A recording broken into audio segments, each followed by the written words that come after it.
రాజ్.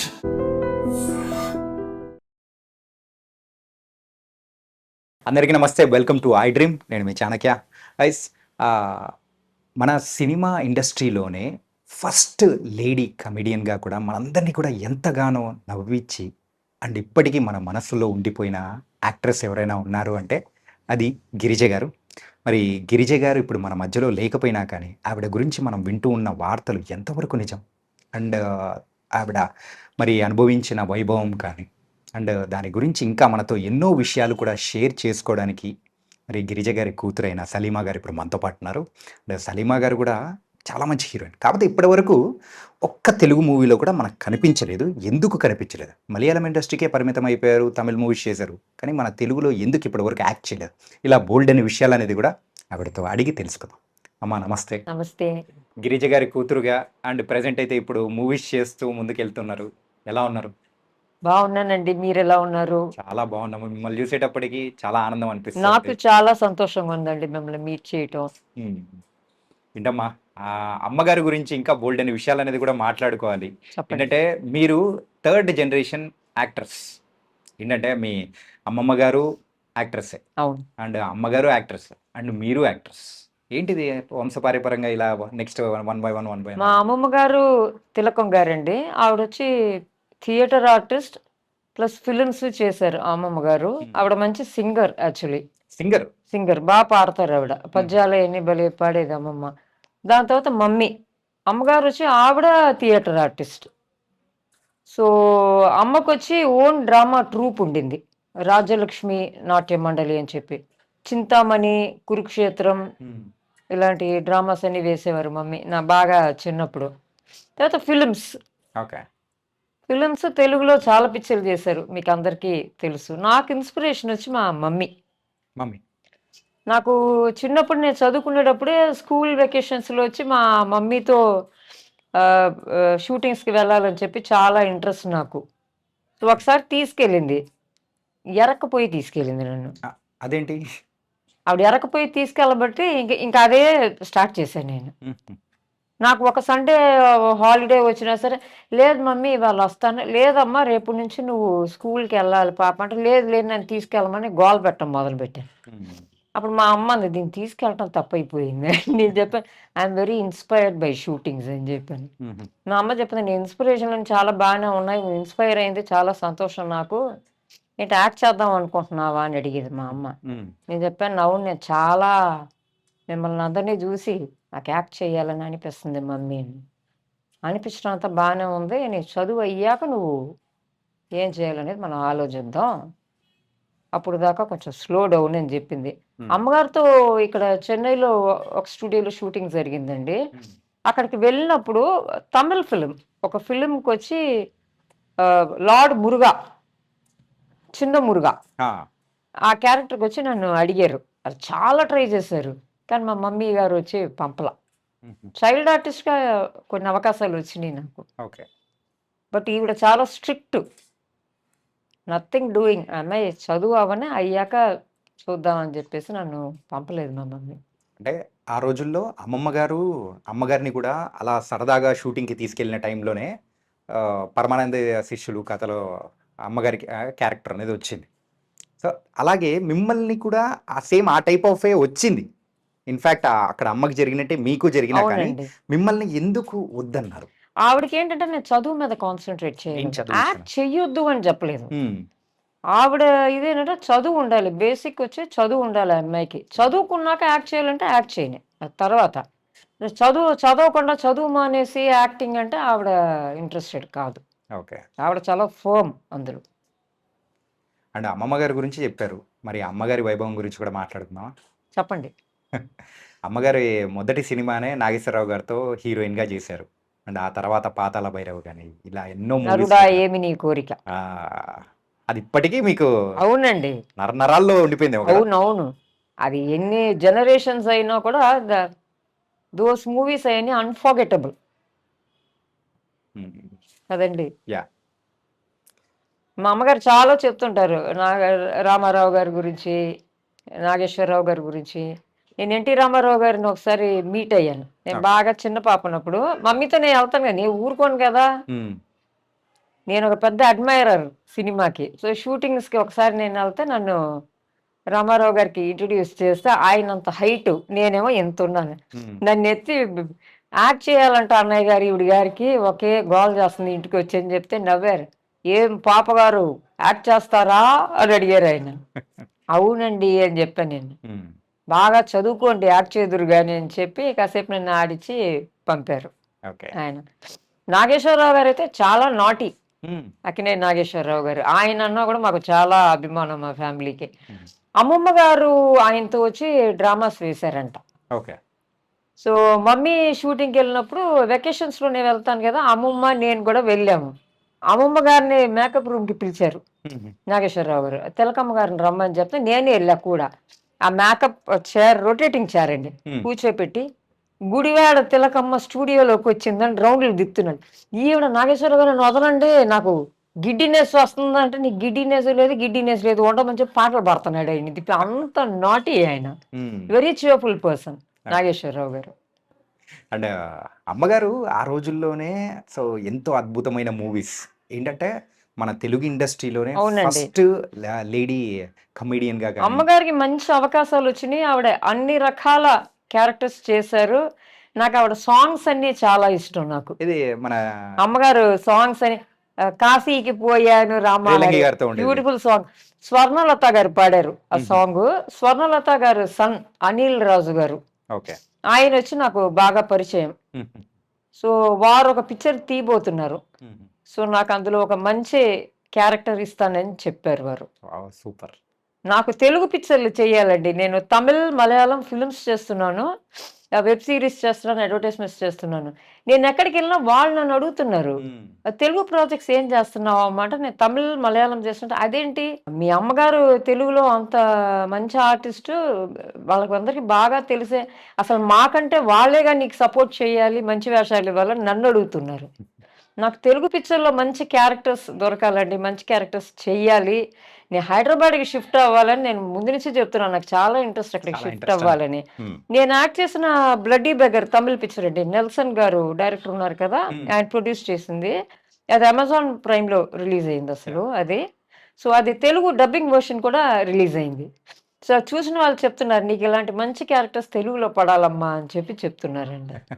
తర్వాత నేను రీసెంట్‌గా చేసిన 'రేఖా చిత్రం' అన్న మలయాళం పిక్చర్ అండి. అది పెద్ద హిట్ అయింది. Hmm. So, that is also good role. నాకు డిఫరెంట్ టైప్స్ ఆఫ్ రోల్స్ చేయాలి అని చెప్పి. మనం చాప్టర్ బై చాప్టర్ వచ్చేద్దాము. చెప్పండి. అంటే అమ్మగారు ఆ రోజుల్లో ఏంటంటే ఒక హీరోయిన్‌గా యాక్ట్ చేస్తూ దాని తర్వాత లేడీ కమెడియన్‌గా కానీ, ఇట్లా స్పెషల్ రోల్స్ కానీ చేయడానికి గల రీజన్స్ ఏంటి? అంటే అంటే హీరోయిన్‌గా పాత్రలు తగ్గిపోవడం వల్లే ఇలా షిఫ్ట్ అయ్యారని ఏమన్నా అలా అన్నారా? కాదండి. ఇప్పుడు ఒక ఆర్టిస్ట్‌కొచ్చి అకార్డింగ్ టు వాళ్ళకొచ్చే అవకాశాలేగా వాళ్ళు చేస్తారు. అమ్మా! సో, ఆవిడకొచ్చి ఆవిడ హీరోయిన్‌లుగాను చేసింది. హ్మ్. నెగెటివ్ రోల్స్ ఆవిడ చేసింది. ఓకే. విల్లీగా కూడా చేసింది. హ్మ్. సాఫ్ట్ క్యారెక్టర్స్ చేసింది ఆవిడ. సో, ఆవిడకొచ్చిన అవకాశాలు ఎక్కువొచ్చి హిలారియస్ కామెడియన్‌గా వచ్చినియి ఆవిడకి. ఆవిడ అందులోనే పెద్దగా క్లిక్ అయింది ఆ రోజుల్లో. ఓకే. రేలం గారితో ఎన్నో పిక్చర్‌లు అమ్మగారు చేశారు. అల్లు రామలింగయ్య గారు. ఆయనతో ఎన్నో పిక్చర్‌లు చేశారు. సూర్యకాంతం గారి కూతురు అనేటప్పటికి ఆ రోజుల్లో గుర్తొచ్చేది గిరిజ గారు. గిరిజమ్మ గారు. గిరిజమ్మ గారు తప్ప వేరే వాళ్ళు ఎవరు రారని అనిపిస్తది. సావిత్రమ్మ గారితో ఆవిడ సిస్టర్‌గా చాలా పిక్చర్‌లు చేశారు. హ్మ్. మా అమ్మ బెస్ట్ ఫ్రెండ్ అండి సావిత్రి గారు. ఓకే. నా చిన్నప్పటి నుంచి నేనెక్కువ చూసింది మా ఇంట్లో ఆవిడనే. హుహు. నా బర్త్‌డే గిఫ్ట్ నాకు ఫస్ట్ బేబీ సైకిల్ సావిత్రి అంటే కొనిచ్చారు. నాకు బాగా గుర్తుంది. Red colour cycle. ఆహా! ఓకే. ఆంటీయే కొనిచ్చారు నాకు. హ్మ్. సో, ఇండస్ట్రీలో ఉన్న అందరికంటే ఎక్కువ సావిత్రమ్మ గారు సావిత్రి గారు వచ్చేవాళ్ళు ఎక్కువ. బాగా ఫ్రెండ్. జమున ఆంటీ వచ్చున్నారు. రాజశ్రీ ఆంటీ వచ్చున్నారు. ఎక్కువ సావిత్రి గారు. ఎక్కువ సావిత్రి గారు. బెస్ట్ ఫ్రెండ్ మా అమ్మకి. ఫ్రెండ్ కంటే కూడా ఎక్కువ. ఫ్రెండ్ అని అనలేం. More than that. ఓకే. ఎన్ని ఫిల్మ్స్ యాక్ట్ చేసుంటారమ్మా అమ్మ? అమ్మ నాకు తెలిసి 300 ప్లస్ 300 ప్లస్. ఉంటాయనుకుంటా. వాహ్! 300 ప్లస్ అది కూడా సామాన్యమైన మూవీస్ కాదు. అద్భుతమైన మూవీస్, అవునండి. క్యారెక్టర్స్ కానీ ఎన్ని ఫిల్మ్స్ వచ్చినా కూడా ఆ రోజుల్లో వచ్చిన ఫిల్మ్స్‌ని మనం మర్చిపోలేం హ్మ్. కదా! ఆ సాంగ్స్, ఆ మూవీస్. అంటే అమ్మగారు ఈ ఎంత ఈ 15 ఇయర్స్ ఏంటంటే మన పద్మనాభం గారు, గీతాంజలి గారి కాంబినేషన్ వచ్చేంత వరకు కూడా రేలంగి గారు, గిరిజ గారి కాంబినేషన్ అనేది కూడా సూపర్‌గా సెట్ అవుతూ కూడా ఎన్నో మూవీస్ అనేది కూడా వచ్చాయి. వాళ్ళ మీద పాటలు కానీ, అవును. ఇలా హిట్ పెయిర్ అంటే వాళ్ళే అవునండి. అన్నట్టే వచ్చేసింది. సో ఆ రోజుల్లో మీకు చూసిన మూవీస్ గానీ, అండ్ అమ్మగారు చెప్పిన మెమోరీస్ గానీ ఏదన్నా ఉన్నాయా? నేను ఎక్కువ షూటింగ్స్‌కే ఎళ్ళేదాన్ని గదండీ. షూటింగ్స్‌కే ఎళ్ళేదాన్ని. మన రామలింగయ్య గారితో పిక్చర్ చేసిన అందులో సాంగ్ ఉంది ఆళ్ళది. దేశం 12 సార్లు నారాయణమ్మ నేను చుట్టూ తిరిగి వచ్చానే నారాయణమ్మ అని జెప్పి. ఆ షూటింగ్‌కెళ్ళి ఆళ్ళిద్దరిని చూసి నేను పడి పడి నవ్వేదాన్ని. ఆ! అక్కడ మా అమ్మ చెప్పేది, "బేబీ ఆళ్ళు షూటింగ్ చేస్తున్నారు. నువ్వు నవ్వకూడదు. ఫైట్" అని చెప్పేది షాట్‌లో. గమ్మున ఇట్ట కూర్చునేదాన్ని. ఆ! మమ్మీ స్టార్ట్ కెమెరా అనంగానే నన్ను ఇట్ట చూస్తది. హ్మ్. అంటది. ఇట్లా సైలెంట్‌గా నవ్వుతేనే షూటింగ్ తీసుకురన్నాడు. నవ్వనని సైలెంట్‌గా కూర్చుంటా. ఈళ్ళిద్దరు చేసేది చూసి నవ్వు కంట్రోల్ అవ్వక ఆ ఫ్లోర్ నుంచి పారిపోయి బయటికొచ్చి నవ్వేదాన్ని నేను. I used to enjoy her yeah! Comedy. Ramalingaiah గారు బాగా తెలుసు. అల్లు రామలింగయ్య గారికి నన్ను తెలుసు. చిన్నప్పటి నుంచి తెలుసాయన. ఓకే. ఏంటంటే మీరు ఆ సర్కిల్‌లోనే ఉన్నారు గాబట్టి ఇంక అవును. అందరితో క్లోజ్‌గా ఉండిన్నారనమాట. ఓకే. ఆయన చాలా అభిమానంగా ఉండేవారు. హ్మ్. అండ్ రేలంగి గారితో ఎన్ని సినిమాలమ్మా మొత్తం? రేలంగి గారితో చాలా చేశారండి నాకు. అమ్మ ఎక్కువ చేసింది గదా ఆయనతో. అండ్ అమ్మ చేసిన సినిమాల్లో అయినా గానీ, అమ్మకు ఉన్న సాంగ్స్ అయినా గానీ, మీరేమన్నా ఒక 2, 3 సాంగ్స్ పాడితే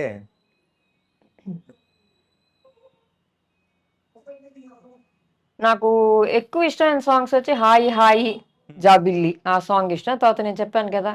'కాశీకి పోయాను యాహ్! రామహరి' చాలా ఉన్నాయి మమ్మీ సాంగ్స్. నన్ను పాడమంటారా? ఆ! హ్మ్. ఎందుకంటే ఇప్పుడు 'రామతిలకమ్మ' గారు మీలో రావాలి. సో, ఆవిడ కూడా ఒక మంచి సింగర్ గాబట్టి మీలోంచి అలా బయటికి రావాలి. 2 లైన్‌లు పాడతా. ఆ! ఓకే. సరేనా? హ్మ్. ఓకే. హాయి హాయిగా జాబిల్లి తోలి రేయి వెన్నె దారాలల్లె. అయిపోయిందా? నాకు చాలా ఇష్టం ఆ సాంగ్. ఓకే. అండ్ మమ్మీ అందులో ఎంత అందంగా ఉండేవారో. హ్మ్. నాగేశ్వరరావు గారు కాంబినేషన్‌లో ఇద్దరు ఎంత బాగుండేవారో. నేను యూట్యూబ్‌లో యేసుకొని చూస్తానే ఉంటా. ఈ 'కాశీకి పోయాను రామహరి' సాంగ్ 'అప్పు చేసి ఇయన్నీ పప్పు కూడు.' బ్యూటిఫుల్. హ్మ్. Beautiful songs, beautiful movies, beautiful characters. Okay. అంటే ఇన్‌ఫాక్ట్ చెప్పాలంటే 15 ఇయర్స్ ఒక గోల్డెన్ ఎరానేమో. ఆవిడ చెప్పింది గిరిజమ్మ వాళ్ళందరూ ఒక గారిదంతా. ఫ్యామిలీలాగా ఉండేవారు హ్మ్. అని చెప్పేది స్టూడియోస్‌లో. ఓకే. 'ఎన్టీ రామారావు' గారి గురించి చెప్పేవారు మమ్మీ. ఆయన చాలా డిసిప్లిన్డ్ పర్సన్ అమ్మ. హ్మ్. అంటే టైంకి రావడం, టైంకి వెళ్ళటం మాత్రమే కాదు. ఆయనకి ఫర్గెట్‌ఫుల్‌నెస్ అంటే ఇష్టం ఉండదంట. హుహు. ఈ మతిమరుపనేది ఆయనకి ఇష్టం. నచ్చదంట. హ్మ్. ఆయనే ఏదైనా మర్చిపోయి ఏదైనా మిస్ చేసుంటే అప్పుడు అమ్మ మాట్లాడతారు ఆయనతో. "ఏంటన్నయ్య ఏంటంటే" "లేదమ్మా ఇది మిస్ అయిందంటే" "పోనీలే అన్నయ్య వేరే ఏదైనా వేరే కొనుక్కోలేనని కాదు చెల్లెమ్మ. అది అజాగ్రత్త ఏంటి నాకు. హ్మ్. ఫర్గెట్‌ఫుల్‌నెస్ నాకేంటి" అని చెప్పి చాలా ఇదయ్యారంట. సో, మమ్మీ చాలా ఇదిగా చెప్పేది రామారావు గారి గురించి. ఆయన చూసి చాలా విషయాలు నేర్చుకోవాలమ్మా. ఆయన అంత ఇదిగా ఉంటారు. కరెక్ట్‌గా ఉంటారాయన. హ్మ్. అని చెప్పి చెప్పేది రామారావు గారి గురించి. ఓకే. ఆవిడకి బాలకృష్ణ గారంటే చాలా ఇష్టం.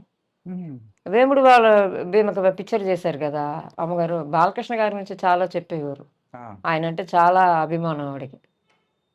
ఓకే. ఒకసారి ఎళ్లారంట. రామారావు గారి ఇంటికెళ్తే అప్పుడు బాలకృష్ణ గారిని చూసారంట. హ్మ్. ఇక్కడ చెన్నైలో. మా దగ్గరికొచ్చి చెప్పింది. ఎంత పొంగిపోయిందో ఆయన్ని జూసి. అంత అభిమానం ఆవిడకి ఆయనంటే. అప్పుడు ఎక్కడుండేవారమ్మా? ఎవరు? మనమే.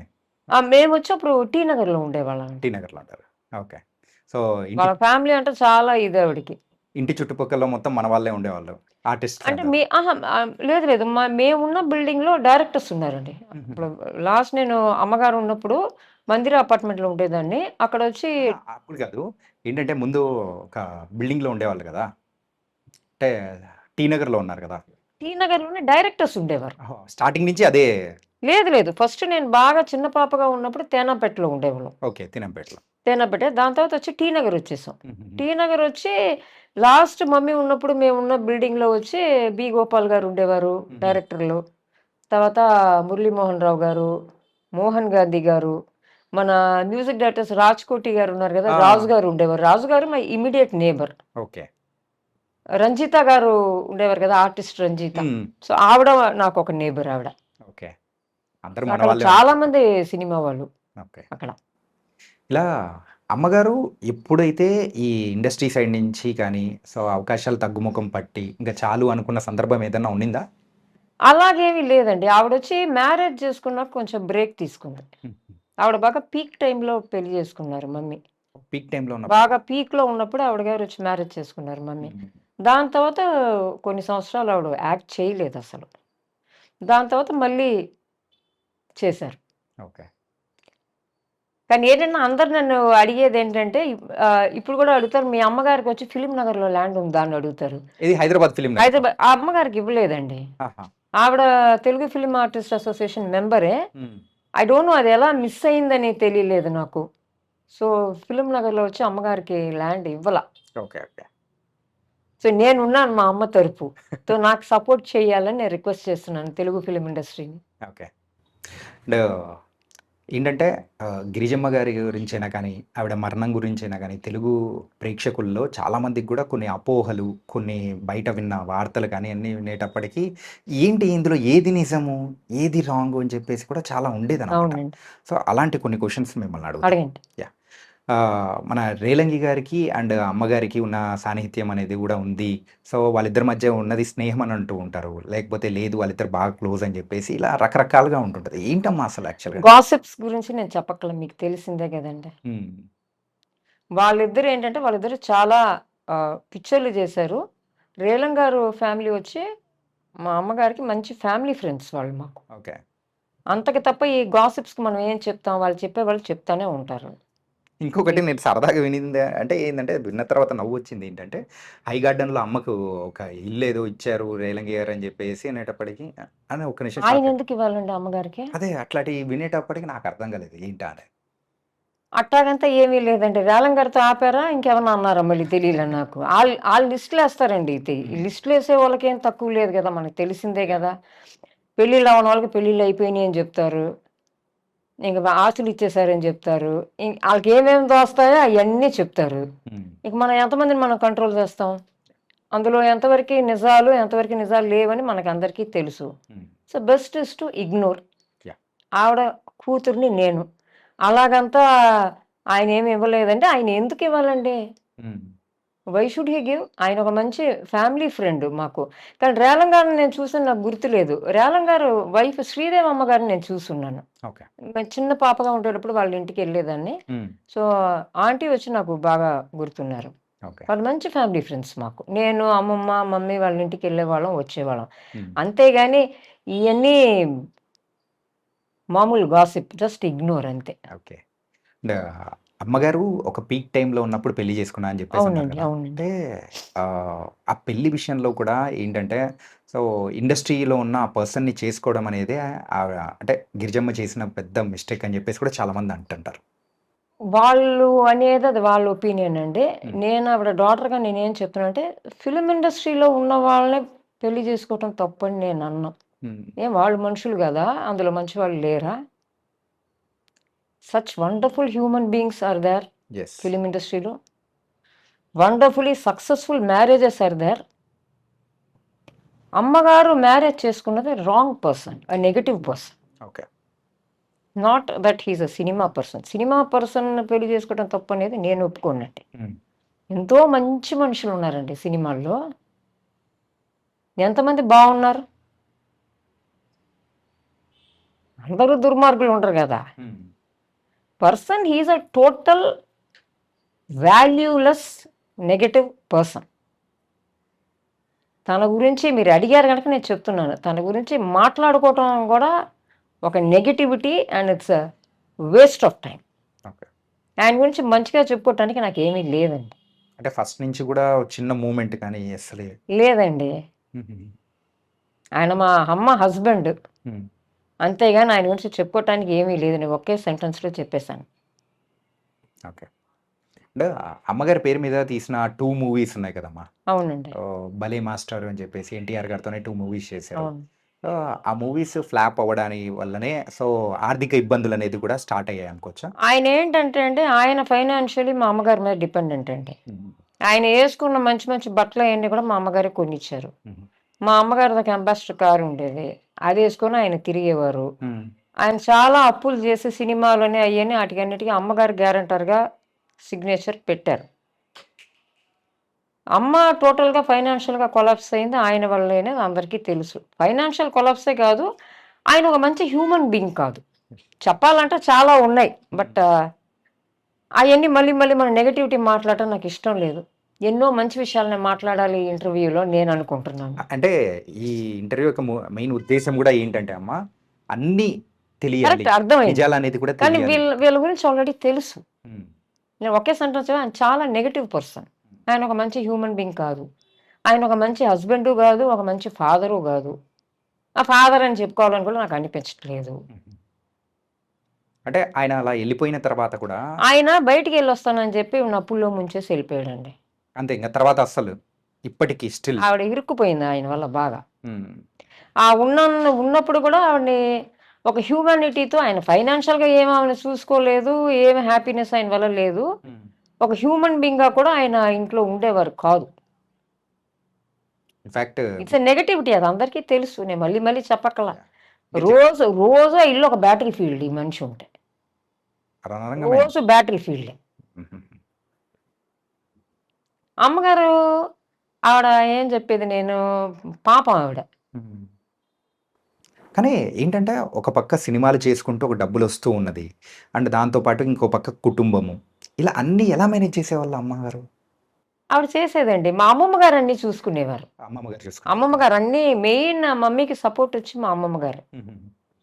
అంటే ముందు అమ్మమ్మ గారు షూటింగ్లకు వెళ్ళేవారంట.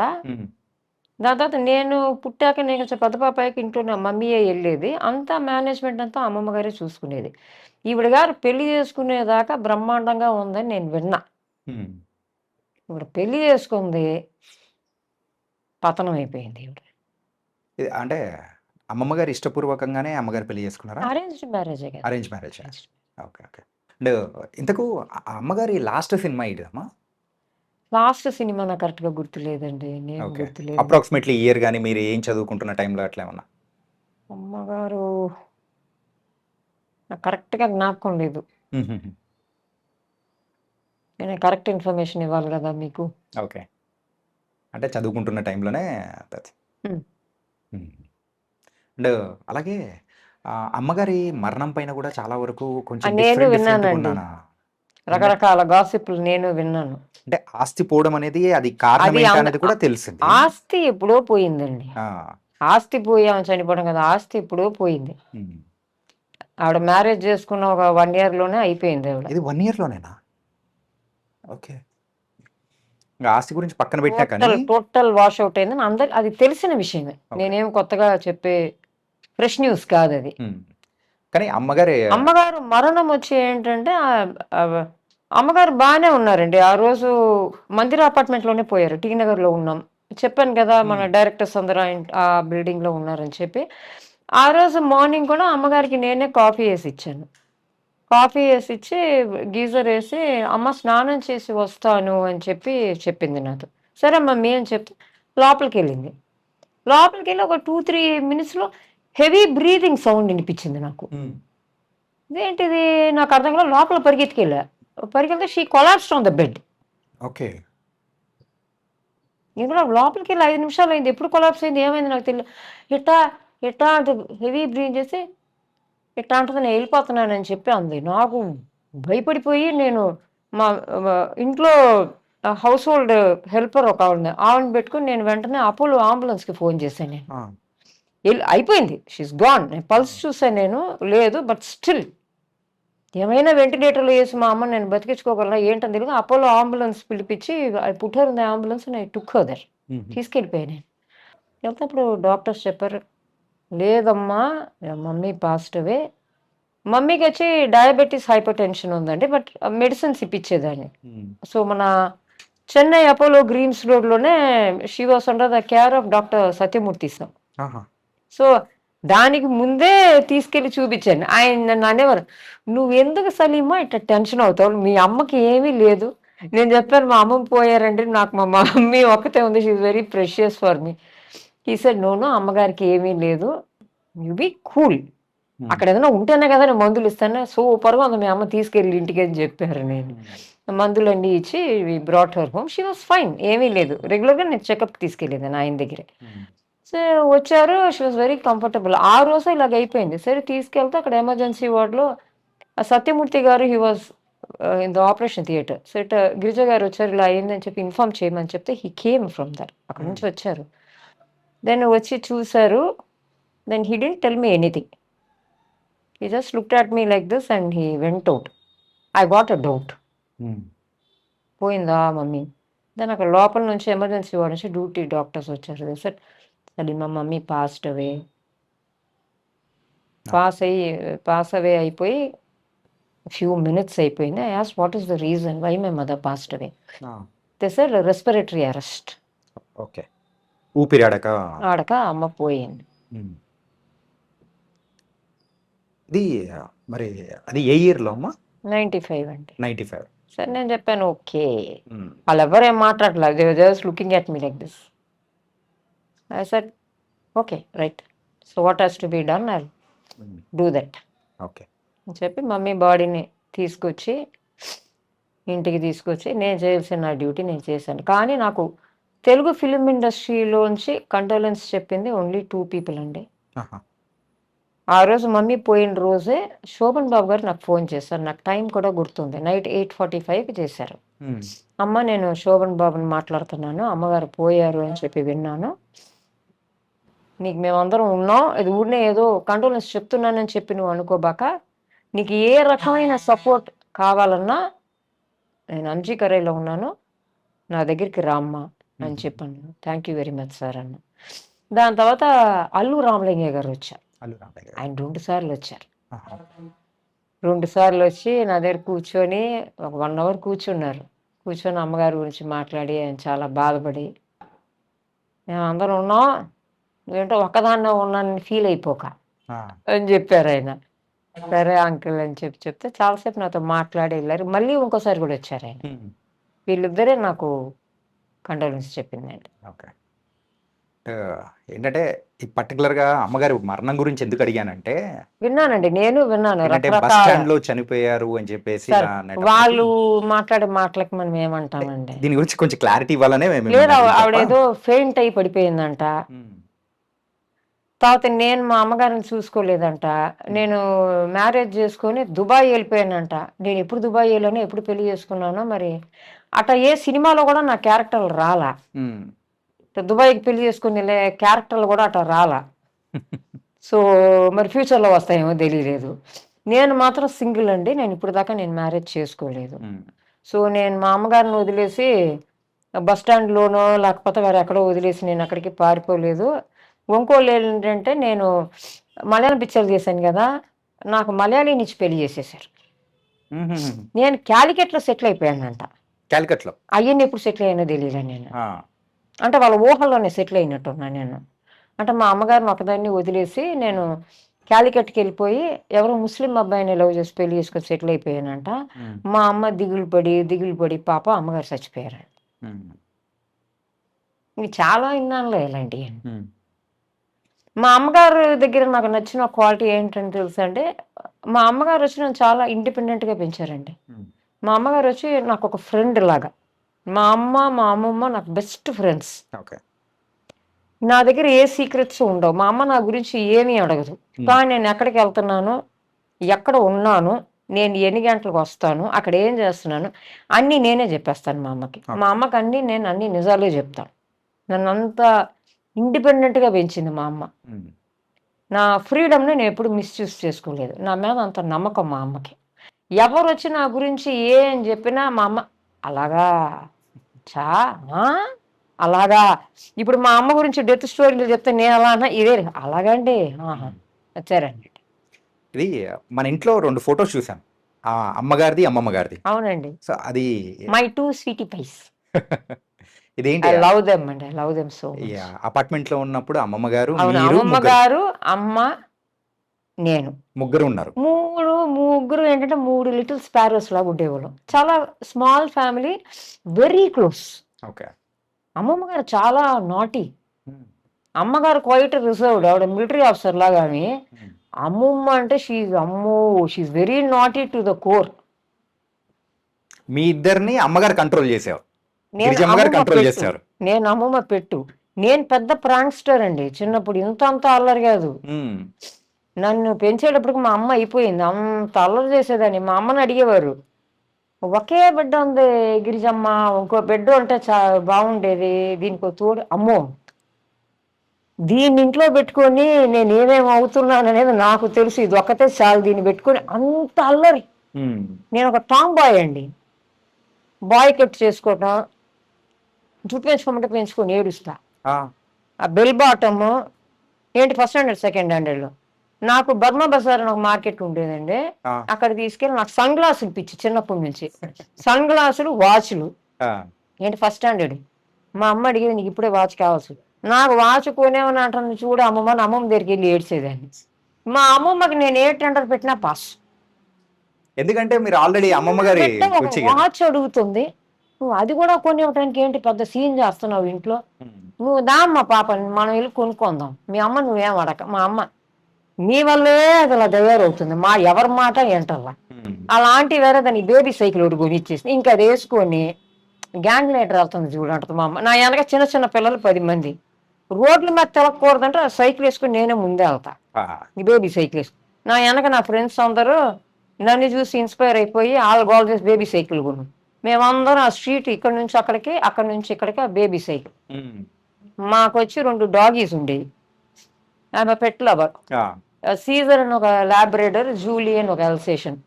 జూలీ వచ్చి ఫెరోషియస్, అది రాదు. ఈ ల్యాబ్రేడర్ కూడా మా వెనక అది పరిగెత్తుకొచ్చేది.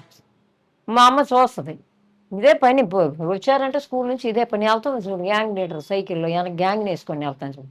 తర్వాత కింద ఎక్కడ ఉంటాను, నేను ఎక్కడ ఉన్నానంటే చెట్టు మీద ఉంటా, చెట్లు ఎక్కటం.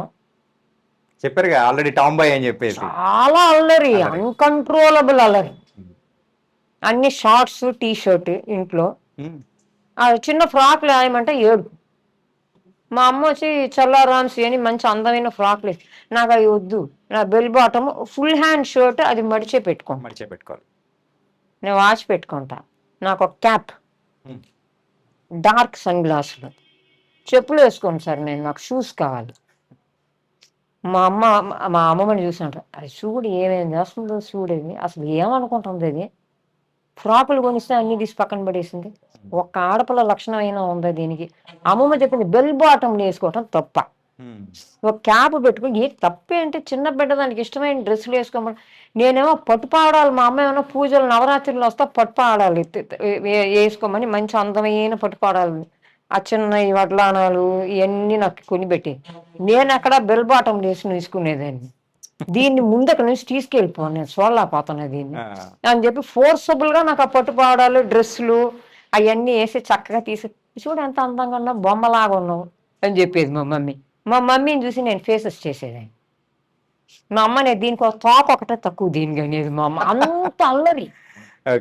తర్వాత ఏం చేసేదంటే స్కూల్కి మా అన్నం పెట్టి ఇచ్చేవారు కదా సార్, నేను తిన్నాను, కాకులకి పెట్టేస్తా. నా చిన్నప్పటి నుంచి అన్నం అంటే ఇష్టం ఉండదు నాకు. కేకులు, చాక్లెట్లు, కస్టర్డ్లు. ఇది మా స్కూల్ సెక్యూరిటీ చూసాడు, this is going on for the past lot of months. Security చూసి ఇదేంటి రోజు కాకిలకి తిండి అంతా పెట్టేస్తుందని నా దగ్గరికి వచ్చి అడిగాడు, ఏంటి పాప నువ్వేంటి కాకిలకి లంచ్లు పెడతావు అంటే, నాకు అన్నం అంటే ఇష్టం ఉండదండి. అన్నం అంటే ఇష్టం ఉండదు, మరి ఏం కావాలి, నాకు కేకులు కావాలి. మధ్యాహ్నం పూట ఎవరు కేకులు పెడతారు, మా అమ్మ నాకు కేకులు పెట్టట్లా, అన్నం పెడుతుంది, నేను తినలాగా అయిపోతున్నాను, అందుకని చెప్పి కాకులకి నేను పెట్టేస్తున్నాను. సరే నీ పని ఎలా ఉందా అని చెప్పి గమ్ముని వెళ్ళాడు. తర్వాత సాయంత్రం మా అమ్మమ్మ పికప్కి వస్తే మా అమ్మకి చెప్పేశాడు ఈ మహానుభావుడు. అది మీ అల్లరి అదేంటో అర్థం అయిపోతుంది. మా అమ్మమ్మ ఇంటికి వచ్చింది, మా అమ్మకి చెప్పలా, మా అమ్మకి చెప్తే నేను బుక్ అయిపోతా. మా అమ్మమ్మ వచ్చింది, ఏంటమ్మా అక్కడేమిటో కాకులకంతా డైలీ నువ్వు లంచ్ పెట్టి కాకులతో ఫ్రెండ్షిప్ చేస్తున్నావు, నీ గురించి చల్లటిగా చెప్పారు నాకు. ఎవరా వాచ్మెన్ అంకుల్ చెప్పాడా నీకన్నాడు. నువ్వు పెట్టావా లేదా చెప్పు. అవును పెట్టాను. ఎందుకు పెట్టావని, నువ్వు నా కేకులు కొనివ్వట్లేదుగా, నేను డైలీ అన్నాలు తినమని సతాయిస్తున్నారుగా, నువ్వు మా అమ్మాయి తినదాకా నేను కాకులు పెట్టేస్తున్నాను. అప్పుడు మా అమ్మని పిలిచి చెప్పింది ఇలా చేస్తుందంట స్కూల్లో అని చెప్పి. దాని తర్వాత నన్ను చెప్పి మా స్కూల్ హెడ్ మిస్ట్రెస్ చెప్తే నేను వింటాను. సెలీన్ జేవియర్ అని మా హెడ్ మిస్ట్రెస్ ఉండేవారు, ఆవిడ చెప్తే నేను వింటాను. తర్వాత సావిత్రి ఆంటీ చెప్తే వింటా, మా అమ్మమ్మ చెప్తే వింటా. ఈ తిండి మాత్రం ఈ తిండి గురించి మాత్రం విన్నాం మా అమ్మమ్మ విషయం. మా అమ్మమ్మ చెప్పి చెప్పి చెప్పి ఈ తిండి విషయానికి ఎవరైనా హెడ్ మిస్ట్రెస్ దగ్గరికి వెళ్తారా, ఆ హెడ్ మిస్ట్రెస్ దగ్గర నేను తీసుకెళ్ళి సిస్టర్ ఇలాగంతా చేస్తుందంట, మీరు చెప్తే ఏంటుంది, దయచేసి తప్పుగా అనుకోవద్దు, ఫుడ్ విషయాలు మిమ్మల్ని చెప్పమంటున్నాను రిక్వెస్ట్ అంటే ఆవిడ నన్ను no no she's a good baby, నేను చెప్తాను, ఎందుకమ్మా అలా చేస్తున్నావు అంటే నాకు ఇష్టం లేదు సిస్టర్. ఆ, అప్పుడు చెప్పింది, నీకు ఎనర్జీ కావాలి, బాగా గ్రో అవ్వాలి, అది ఇది అని చెప్పి నేను చేసి, నువ్వు గుడ్ బేబీ కదా, నువ్వు గాడ్స్ చైల్డ్ నువ్వు కదా, you listen to me, no your sweet, I listen to your sister అండి, what rice you like you tell, um, she will prepare for you అని చెప్పి అమ్మమ్మ చెప్పింది. నో నో, మా అమ్మమ్మకి అమ్మ చెప్పింది, you don't know how to handle her, she's a sweet baby, sweet baby. తింటది.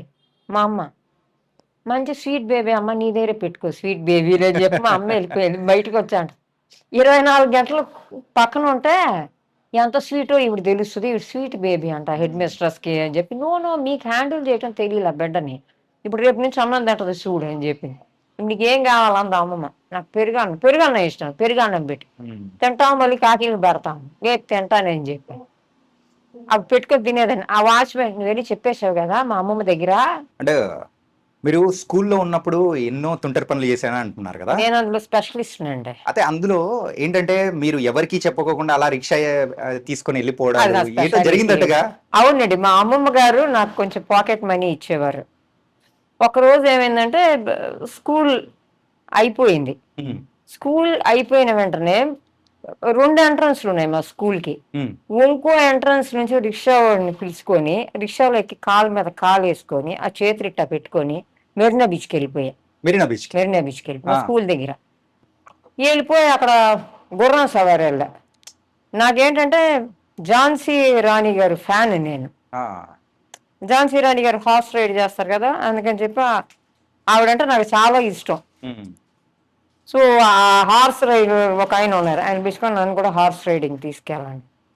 విన్నా పాప, ఝాన్సీ రాణి ఈస్ గోయింగ్ హార్స్ రైడింగ్. చిన్నపిల్లని కదా నేను, సో ఐ టెల్, నాకు నేనే చెప్పుకునేదాన్ని, ఝాన్సీ రాణి గారు హార్స్ రైడింగ్ వెళ్తున్నారని చెప్పుకొని హార్స్ రైడింగ్ అన్నీ తిరిగేసి నేను మళ్ళీ స్కూల్కి వచ్చా.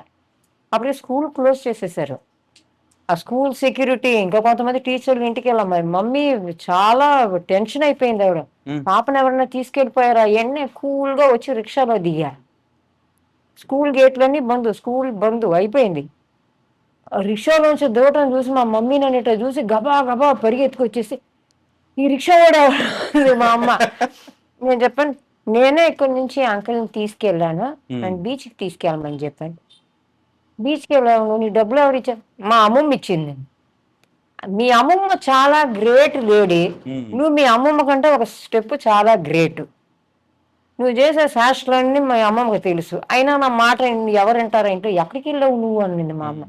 నేను మెరీనా బీచ్కి వెళ్ళాను, ఆయన ఝాన్సీ రాణి, నేను హార్స్ రైడింగ్. మా అమ్మ ఏం మాట్లాడలేదు, మండిపోయింది మా అమ్మకి ఆ రోజు. నిన్న ఎవరన్నా ఎత్తుకెళ్ళిపోయారా, నా బిడ్డ, నాకు ఉండేది ఒకే బిడ్డ, ఏమైపోయింది. మా అమ్మ కళ్ళన్నీ వాసిపోయి ఏడ్చిందంట. ఆ సెక్యూరిటీ వచ్చాడు, ఈ పాప చేసే అల్లరండి టాలరేట్ చేయలేకపోతానండి, అంత అల్లరి చేస్తుందండి పాప ఇక్కడికి వచ్చి అని చెప్తే మా మిస్సులు అందరూ వచ్చారు. చెయ్యొచ్చా అమ్మా, మీ అమ్మ ఎంత గాబర్ అయిపోయింది, మేమందరం గాబర్ అయిపోయామన్నా, తీసుకెళ్ళిపోయారా నిన్ను. నేను చెప్పా, నన్ను ఎవరు తీసుకెళ్తారు, నన్ను తీసుకెళ్ళి వాళ్ళు బాగా అక్కడ పడగలరు, నన్ను పెట్టుకొని వాళ్ళు తీసుకెళ్ళిన వాళ్ళకి తీసుకొచ్చి వదిలేస్తారు నన్ను అక్కడ. మా అమ్మ చెప్పింది, ఇప్పుడు ఇదైనా అర్థం చేసుకున్నావా నువ్వు, నేను ఎవరన్నా తీసుకెళ్తే వాళ్ళు నిన్ను పెట్టుకొని యాగలేదు తెచ్చి వదిలేస్తాను. నా గురించి, నా స్పెషల్ క్వాలిటీల గురించి నాకు తెలుసు కదా, నువ్వే నన్ను పెట్టుకొని భరించలేకపోతున్నావు, బయట ఏం భరిస్తారు అని. ఇది ఏ క్లాస్ లో ఉన్నప్పుడు జరిగిందమ్మా? ఇది నేను సెకండ్ స్టాండర్డ్. మా అమ్మ నన్ను ఇంటికి తీసుకొచ్చి మా నేబర్లు అందరూ టెన్షన్ అయిపోయి అందరు పరిగెత్తుకొచ్చి, మా అమ్మమ్మ ఒకే ఏడుపు ఇంట్లో, మా అమ్మ ఏడుపు, ఆ నేబర్లు అందరూ వచ్చి ఇలా ఎవరన్నా చేస్తారా. మా అమ్మమ్మకి మంచి క్లాస్ తీసింది మా అమ్మ రోజు, నువ్వు ఎప్పుడైనా దాన్ని పాకెట్ మనీ ఇస్తా, ఇది ఇలా వెళ్ళి రిక్షాలోకి వెళ్ళి నేను ఝాన్సీ రాణిలో గుర్రం సవారీలు చేస్తాను, నాకేం తెలుసు, ఇదేదో కోన్ ఐస్ క్రీమ్ కొనుక్కుంటాను అమ్మమ్మ, పప్పు కొనుక్కుంటాను అమ్మమ్మ, నేను డబ్బులు ఇచ్చాను, ఇదేమో పెద్ద ఝాన్సీ రాణి రేంజ్లో హార్స్ రైడింగ్, నేనే ఝాన్సీ రాణి నేను చెప్పుకొని తిరుగుతుంది అక్కడ, నాకు తెలియదు, నేను ఇంకెవరని చెప్పి నన్ను పట్టుకొని నన్ను తెట్లా, మా అమ్మమ్మ పట్టుకొని ఒకే ఏడుపు, భయపడిపోయారు. కోటింగ్ మీకు పడాల్సింది అక్కడ అమ్మమ్మ గారి. అమ్మమ్మని లెఫ్ట్ రైట్ బ్యాండ్ బాజా, ఆ రోజు డోస్, ఎప్పుడైనా చేస్తావా దాని సంగతి నీకు తెలుసు కదా, దానికి ఒక తోకోట తక్కువ, నేను ఆల్రెడీ చెప్పాను కదా. తీసుకెళ్ళి గుర్రం సవారీలు చేసి ఇట్ట ఇట్ట మహారాణిలా కూర్చొని వస్తాను, అసలు భయమే లేదు దానికి. ఒకే ఏడుపు మా అమ్మ నన్ను కొట్టదు. ఉమ్. ఆమె చాలా కోపం వచ్చేసిందంటే నాతో కొట్టదు. ఎప్పుడైనా దెబ్బలు తిన్నారా? బాగా చిన్నప్పుడు తిన్నా, ఉహు. బాగా బాగా చిన్న పాప ఇప్పుడు తిన్నాను నేను. ఓకే. అయితే కొంచెం ఇదయ్యాక నన్ను కొట్టదు. స్టోన్ వాయిస్తో కళ్ళు పెద్ద పెద్ద చేసి చెప్పుద్ది. అది కూడా నేను వినకుండా ఉండను, ఆటకాయితనకుండా వినకుండా నేను ఏమైనా ఉన్నానంటే ఇక మళ్ళీ చెప్పదు. ఓకే. అంటే ఇది ఆ టైంలలో అమ్మగారు కూడా మూవీస్ చేస్తూ అడపదడప అని మూవీ చేస్తూ ఉండినారు కదా. ఊర్లో మనకేమన్నా పొలాలు కానీ అట్లా ఏమన్నా ఉన్నాయా? లేదంటే అమ్మగారికి అంటే నాకు తెలిసిన నాలెడ్జ్లో వచ్చి ఆవిడకి గుడివాడలో ఒక ఇల్లు ఉండేదండి. గుడివాడలో. గుడివాడలో కాకర్ల వీధి అని చెప్పారు. నేను కూడా ఆ ఇంటికి వెళ్ళి ఉన్నాను. ఓకే. ఓకే. సమ్మర్ హాలిడేస్లో తీసుకెళ్ళేవారు. ఉమ్. సో నాకు అదొక ఇండిపెండెంట్ హౌస్. నాకు కరెక్ట్గా గుర్తులేదు, మరీ ఉమ్. చిన్నపిల్లని. అక్కడికి అమ్మమ్మ నేను నా సమ్మర్ హాలిడేస్లో వెళ్ళేవాళ్ళం. 10-15 రోజులు ఉండేవాళ్ళం అక్కడ. ఈ అమ్మగారు ఫైనాన్షియల్ లాస్ మ్యాటర్స్ అయినాయి కదా సార్, అవును. అప్పటికే చెన్నైలో ఉండే ప్రాపర్టీలన్నీ ఇచ్చేశారు. ఉమ్. చెన్నైలో మంచి ప్రాపర్టీస్ ఉన్నాయి మమ్మీకి, అవన్నీ ఇచ్చేశారు. ఎక్కడెక్కడ ఉన్నాయమ్మా? అమ్మగారిది వచ్చి నేను పుట్టాక నేను బాగా చిన్న బిడ్డగా ఉన్నప్పుడు ఉండింది తేనాంపేటలో పోయిస్ రూట్. ఓకే. అది పెద్ద బంగ్లో, అది పెద్ద బంగ్లా. అది అది ఆల్మోస్ట్ అందరికి ఫీల్డ్లో ఆవిడ ఫ్రెండ్స్ అందరికి, ఉమ్. అప్పటికి ఆవిడ చేసే పిక్చర్లు వాళ్ళందరికీ తెలుసు తెలుసు. ఏ ఇల్లు నేను. ఎంఆర్ రాధా గారు, ఆయన గ్రేట్ యాక్టర్ తమిళ్లో, ఆ, ఆయన ఉండేవారు ఆయన ఇంటి దగ్గర అనమాట ఓకే. మేము ఉండేన ఇల్లు. దీని వెనకాల స్ట్రీట్లో ఒక ఇల్లు ఉండేది, ఉమ్. ఆ పక్క స్ట్రీట్లో ల్యాండ్ ఉండేది. తర్వాత హెచ్టి రాజా నగర్ అని చెప్పేసి, అంటే కొంచెం ఫర్దర్ ఉమ్. మన తమిళ యాక్టర్ ఎస్ఎస్ రాజేంద్రన్ గారు, ఉమ్. ఆయన కూడా ఒక గ్రేట్ యాక్టర్ తమిళ్లో, Yeah. ఆయన ఇంటికి బ్యాక్ సైడ్లో ఓకే. అక్కడ మంచి హౌస్ ఉండేది అమ్మకి, నాకు తెలిసిన property. Okay. 3 houses land, 4 houses. Okay. 4 and Kakarla వీధిలో ఒక ఇల్లు గుడివాడ. ఈ ఈ చెన్నైలో ఉండేవన్నీ టప్ టప్ అన్నీ ఎగిరిపోయినాయి ఈ అప్పుల వల్ల. తర్వాత ఆ ఇల్లు కూడా ఇవ్వాల్సి వచ్చేసింది, ఆవిడ జ్యువెలరీ అంతా ఇవ్వాల్సి వచ్చేసింది. మరి ఆ తర్వాత మిమ్మల్ని పోషించడం కానీ అమ్మమ్మ గారు మీరు వాళ్ళు ఉండడం చాలా కానీ స్ట్రగుల్ అయ్యారండి నా కోసం, చాలా చాలా స్ట్రగుల్ అయ్యారు. నాకు అందుకనే వాళ్ళంటే చాలా అభిమానం. అంటే ఆ టైంలో ఎట్లా మేనేజ్ నాకేంటంటే చేశారు? మా అమ్మని మళ్ళీ, అంటే ఆవిడ అంత బాగా డబ్బులు సంపాదించుకున్నప్పుడు అంత బాగా ఉన్నారని చెప్పి నేను విన్నాను. ఉమ్. నాకు కొంచెం ఊహ తెలిసి నేను కొంచెం నాకు తెలిసేటప్పటికే ఆవిడ సింక్ అయిపోయింది. ఉమ్. అంటే తేనాపేటలో ఉన్నప్పుడే నేను పుట్టాను, ఫస్ట్ స్టాండర్డ్ సెకండ్ స్టాండర్డ్ మేము అక్కడే ఉన్నాము. కానీ అప్పుడు నాకు ఇప్పుడు ఉండే అండర్స్టాండింగ్ కెపాసిటీ అప్పుడు ఉండదు కదా సార్. నాకు అవునవును. యూకేజీ బేబీకి ఫస్ట్ స్టాండర్డ్ బేబీకి ఇప్పుడు ఉన్నట్టు నేను ఎలా అలా ఉండదు. ఉంటాను, ఈ ఫైనాన్షియల్ మ్యాటర్లన్నీ అర్థమయ్యే ఇది నాకు ఏమన్నా చెప్పినా కూడా ఇప్పుడు అర్థం చేసుకునే కెపాసిటీ నాకు Capacity. ఉండదు. మీ అమ్మ ఎలా ఉండేది తెలుసా, మీ అమ్మ అలా ఉండేవారు తెలుసా, మీ అమ్మ ఎలా డ్రెస్ చేసేది తెలుసా, ఆవిడ జ్యువెలరీ ఎలా ఉండేది తెలుసా, ఫీల్డ్లో ఉండే వాళ్ళందరూ చెప్పేవాళ్ళు. అలాగా అలాగా నేను పెద్ద ఆయన అయ్యేటప్పుడు జ్యువెలరీ అంతా ఏమి లేదండి, అంతా అవుట్ అయిపోయింది. ఉమ్. ఫస్ట్ జ్యువెలరీ వెళ్ళిపోయిందంట, నాకు అది ఎప్పుడు వెళ్ళిపోయిందో తెలియదు, మమ్మీ చెప్పింది. ఆ, ఇలా చెప్తున్నారు మమ్మీ అంటే అవునమ్మా అని చెప్పి, నేను అవన్నీ చూడలేదండి. అవునా. నాకు తెలిసేటప్పటికి అది అయిపోయిన తర్వాత మొత్తం చెన్నైలో ఉండే ప్రాపర్టీలన్నీ అవుట్ అయిపోయినాయి. ఓకే. దాని తర్వాత గుడివాడది కూడా అయిపోయింది. చాలా కష్టపడ్డారు, ఇన్ని కష్టాలు కాదు. కానీ అన్ని కష్టాల్లో కూడా మిమ్మల్ని హ్యాపీగా ఉంచడం కోసం అని చెప్పేసి ఎట్లా అసలు వాళ్ళు మేనేజ్ చాలా చేశారు? అన్హ్యాపీగా ఉండి కూడా నన్ను హ్యాపీగా ఉంచారు. They were very unhappy. Um. నన్ను మాత్రం చాలా ఏ పెయిన్ లేకుండా పెంచారు వాళ్ళిద్దరు. ఉమ్. వాళ్ళు నరకం అనుభవించారు మానసికంగా ఇద్దరు. నాకేంటంటే మా అమ్మని ఆవిడ సంపాదించినప్పుడు అలా ఉండింది ఇలా ఉండింది అన్నారు, అలా బాగా కూర్చోపెట్టి చూడాలని చెప్పి నా ఒక యాంబిషన్. ఆవిడ ఫైనాన్షియల్గా కష్టపడకూడదు, దేనికి కష్టపడకూడదు అని చెప్పి ఐ స్టార్టెడ్ విత్ మోడలింగ్ అండి. ఉమ్. ఒక 150 యాడ్స్ పెయింట్ చేశాను, మంచి మంచి యాడ్లన్నీ చేశాను. నేను యాడ్ షూట్లో ఉన్నప్పుడే అక్కడ ఒక పిఆర్ఓ ఎవరో ఒక ఆయన మలయాళం ఆయన వచ్చారు. ఓకే. వచ్చి ఆయన అడిగారు, ఆ, ఆ, తమిళ్లో అడిగారు నన్ను, ఏమా నువ్వు యాక్టింగ్ ఇంట్రెస్ట్ ఉందా, ఉమ్. మలయాళం పిక్చర్స్ వస్తే చేస్తావా అని అడిగారు. చేస్తానండి అని చెప్తే, పి చంద్రకుమార్ గారు తెలుసా అని అడిగారు. నాకు మలయాళం ఫిల్మ్ ఇండస్ట్రీ గురించి నాకేం తెలియదండి అంటే, ఉమ్. నేను చాలా మంచి డైరెక్టర్ అమ్మా, ఆయన is looking for a new face, నేను తీసుకెళ్ళి నేను చూపిస్తాను. ఆయన ఓకే అని అనుకొని నేను కాస్ట్ చేస్తే it will be good for you అని చెప్పారు. సరే మమ్మీ, నేను, ఆయన వెళ్ళాం. సో వెళ్ళి చంద్రకుమార్ గారిని చూస్తే మోహన్ లాల్ సార్ హీరో అందులో. మోహన్ లాల్ గారి ఫస్ట్ మూవీయా? ఆహాహా. ఆయన అప్పటికే super star. Okay. Mohan Lal గారి మూవీలో మీరు ఫస్ట్ మూవీ నేను. ఎంట్రన్స్. సో అందులో వచ్చి మోహన్ లాల్ గారి హీరో. అందులో ఇది ఒక మంచి క్యారెక్టర్, ఓకే.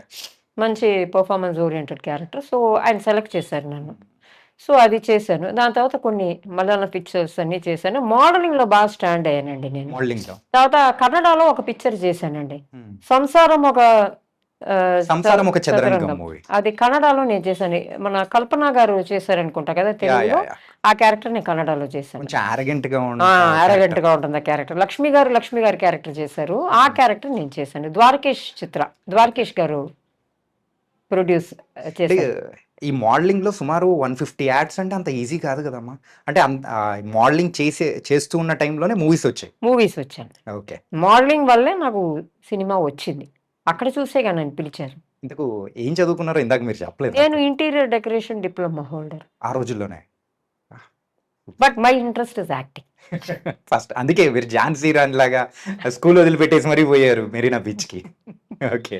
అంటే మరి మీ ఆ అమ్మగారి చివరి రోజుల్లో మీరు అనుకున్నట్టు అమ్మగారిని చూసుకున్నారా? I did my best. Okay. I don't have any regrets. Okay. నేను మా అమ్మమ్మని నేను ఎలా చూసుకున్నాననేది మందిర అపార్ట్మెంట్లో ఉన్న వాళ్ళని ఎవరిని మీరు అడిగినా చెప్తారు. ఓకే. ఎందుకంటే మీరు ఇందాక ఒక మాట అన్నారు ఏంటంటే వాళ్ళిద్దరూ ఆవిడ నాకు అనుభవించిన వైభవం ఏదైతే ఉందో నేను అది నేను విన్నాను, చూడాలి. అవన్నీ నేను చూడాల. అంటే అలా మళ్ళీ చూడాలి మమ్మీ అమ్మగారిని ఎలా అన్నారు కదా. ఉన్నారో నాకు తెలీదు. తేనంపేట హౌస్ నాకు తెలుసు, ఎందుకంటే నేను అక్కడే కదా ఉన్నాను చిన్నప్పుడు. తర్వాతే కదా అమ్మారు. కానీ ఆ మిగిలిన ప్రాపర్టీలు, ఆవిడ జ్యువెలరీలు అవన్నీ నేనేం చూడాలి. అప్పటికే మమ్మీ షీ వాజ్ 50% సింక్ అయిపోయింది ఆవిడ, నాకు కొంచెం ఊహ తెలిసేటప్పటికి. ఓకే. సో ఇవన్నీ విని నాలో నేను అనుకున్నాను, నేను ఎలాగైనా మా అమ్మని మళ్ళీ నిలబెట్టాలి. ఈ నెగటివ్ మెమరీస్ అన్ని ఫేడ్ అయిపోవాలి.